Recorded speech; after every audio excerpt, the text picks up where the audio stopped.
अभिवादन स्वीकार कीजिए ब्रजेश मिश्रा का और आप देखना शुरू कर चुके हैं द डिबेट। बहनों भाइयों की जैसा कि उम्मीद की जा रही थी, बुआ भतीजे के बीच तकरार बढ़ गई है और दोनों अब लड़ाई लड़ रहे हैं आर पार की। अखिलेश यादव को ये कहते ही कि मायावती का चुनाव के बाद भरोसा कौन करेगा, मायावती भड़क गई और एक नहीं 2 दिन से लगातार समाजवादी पार्टी के खिलाफ उनके बयान आ रहे हैं। और आज तो उनका सबसे आक्रामक बयान आया जब उन्होंने समाजवादी पार्टी पर गंभीर आरोप लगाए, अपनी जान का खतरा बताया और अपना ऑफिस शिफ्ट करने की मांग कर डाली। कांग्रेस का एक धड़ा है जो कह रहा है मायावती के टच में है। अखिलेश को ये बात नागवार गुजर रही है। इंडिया अलायंस के बीच मायावती को लेकर ये तकरार बढ़ती जा रही है। क्या है मायावती जिनको लेकर इस तरह से उत्तर प्रदेश की राजनीति गर्म है? बहनों भाइयों, मैं पहले भी मायावती पर मैंने कई डिबेट्स की थी। मैंने राजनीति में उनके महत्व को रेखांकित भी किया था। आज इनके बयानातों से ये बात अब स्पष्ट हो रही है। आज परिचर्चा इसी विषय पर हम करने वाले हैं। बहनों भाइयों, मायावती की रेलिवेंसी सिर्फ इस देश नहीं, उत्तर प्रदेश के राजनीति में बहुत महत्वपूर्ण है। मायावती के पास भले ही एक विधायक हो, लेकिन उनकी पॉलिटिकल रेलिवेंसी बहुत बड़ी है। 12.5% का वोट बैंक उनका लास्ट शेयर जो असेंबली इलेक्शन में रिकॉर्ड हुआ था वो आज भी रिकॉर्ड पर है। सीटें भले न जीत पाई हों, लेकिन किसी के पास यूपी की राजनीति में अगर इस हालात के बावजूद जब प्रचंड लहर बीजेपी की चल रही हो, 12.5% वोट शेयर लाना ये कोई मामूली बात नहीं है, बड़ी बात है। इस वोट बैंक के साथ मायावती खड़ी हैं कि कम से कम गिरी हालत में भी उनके पास 12.5% वोट है। इंडिया अलायंस को यही बात है जो आकर्षित करती है।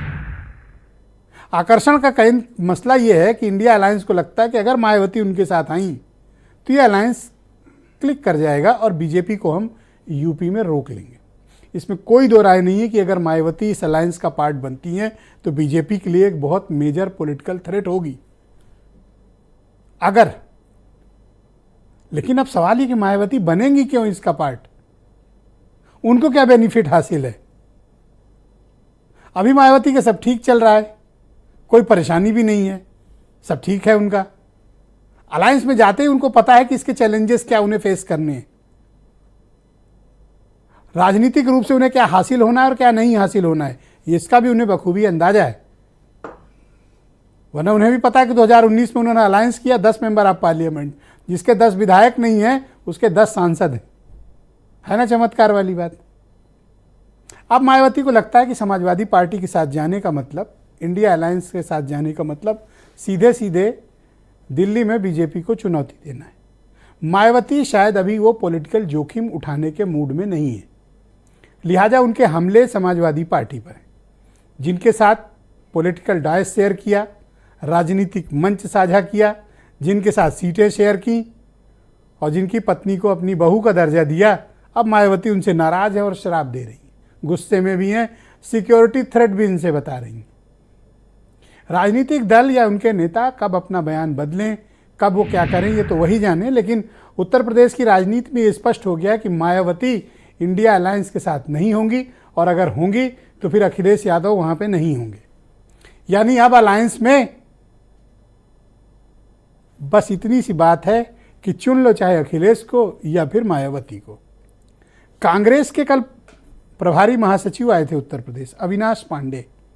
उन्होंने मीडिया से एक बात कही कि कांग्रेस का एक धड़ा टच में है। किसके? बीएसपी के। क्या अखिलेश यादव को ये बात फिर से खलेगी? हो सकता है, क्योंकि अजय राय पहले भी उन्हें बहुत उकसा चुके हैं। तो अविनाश पांडे के इस बयान को भी उकसाने वाली कार्रवाई के तौर पर माना जा रहा है। लिहाजा सीट शेयरिंग का मामला फिर फंसेगा और यही एक कंपोनेंट है यूपी की पॉलिटिक्स में जहां पर इंडिया अलायंस की बात आगे बढ़ ही नहीं पा रही है, क्योंकि सीट शेयरिंग समाजवादी पार्टी और कांग्रेस के बीच एक बहुत ही जोखिम भरा काम है, मुश्किल काम है और अभी तक कोई पहल दोनों तरफ से हुई नहीं। और ये जो कल भाई साहब आए थे ये कह रहे थे टच में है, उनको चिढ़ है, उधर सिक्योरिटी की थ्रेट भी है, इधर टच भी है। तो क्या ये समाजवादी पार्टी को ये बात उकसाती नहीं है? ज़रूर उकसाती होगी, इसलिए मामला गया है फंस। आप कुछ बयान सुनिए, फिर आज की डिबेट को हम आगे बढ़ाएंगे। एक्स पे कुछ पोस्ट किया है एक्स हम पढ़ना छोड़ दिए, कुछ एक्स हम पढ़ते ही नहीं है, मायावती ने भी यही कुछ लोगों का हम पढ़ते ही नहीं है। मैं किसी पार्टी के बारे में नहीं कह सकता।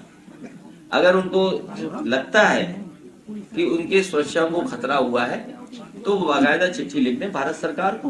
बीजेपी की सरकार है और बीजेपी की सरकार में तमाम बुलडोजर हैं, वो तुरंत बुलडोजर लाके तोड़ देंगे। हम तो इस बात के लिए तैयार हैं। मायावती जी को अब ध्यान में आया है, जब 2019 में ये गठबंधन कर रहे थे उस समय भी हम लोगों ने याद दिलाया था कि स्टेट गेस्ट हाउस कांड के अपराधियों के साथ आप गठबंधन कर रही हैं, आपकी सुरक्षा को खतरा हो रहा है। जिस पुल को बनाने से उसे समाजवादी पार्टी की सरकार ने बनाया था, और अगर वो पुल बनाने के कारण से आपकी सुरक्षा को खतरा है तो हम लोग उत्तर प्रदेश सरकार की ओर से यही कह सकते हैं कि उनकी सुरक्षा को कोई खतरा नहीं होने देंगे। बहन जी की सुरक्षा हमारी सरकार की जिम्मेदारी है, और सपा का चरित्र जो था, असली चरित्र, उसको उजागर उन्होंने किया, उसको धन्यवाद।